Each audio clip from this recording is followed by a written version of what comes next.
In a peaceful village nestled between rolling hills and whispering forests lived a curious and kind-hearted boy named Oliver. Oliver had a knack for discovering the extraordinary in the ordinary. One sunny afternoon, while exploring the edge of the dense forest, Oliver stumbled upon a shimmering, silvery stone half buried in the soft moss.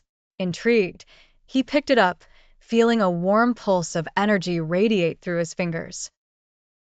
In a blink, the scenery changed, and Oliver found himself in an enchanted realm filled with glowing flowers, talking animals, and trees that whispered ancient secrets. Ahead, a mystical fox named Felix greeted him with a knowing smile. "You must be Oliver," Felix said, his eyes twinkling with mischief.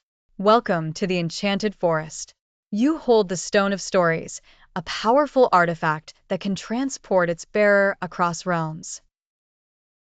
Oliver, though startled, felt a surge of excitement and asked what he needed to do.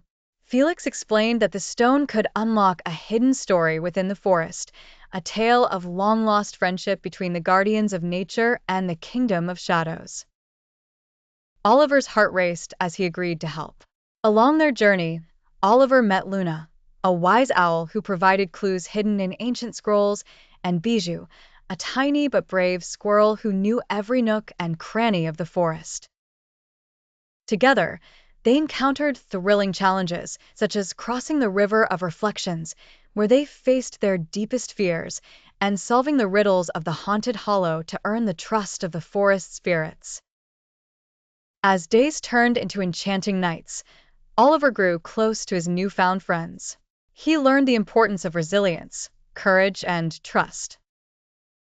With their help, he discovered that the Stone of Stories was the heart of the forest's magic, and reuniting it with a hidden temple would restore harmony between the guardians of nature and the kingdom of shadows. In a climactic finale, Oliver and his friends braved the Forbidden Peak, where the temple lay hidden behind a waterfall of moonlight. With Felix's guidance, Luna's wisdom, and Bijou's bravery, they placed the stone on an ancient pedestal. The forest erupted in dazzling light, and the long-lost friendship was rekindled, bringing peace to the enchanted forest once more. As a reward for his bravery, Felix granted Oliver one last journey home. Holding the now-dimmed stone, Oliver felt a warm pulse of energy, and in a blink, he was back in his village. The adventure fading like a beautiful dream, but the lessons and friendships lingering forever in his heart. From that day on, Oliver was known as the boy who had walked with the forest magic, and his story inspired many to find the extraordinary in the ordinary.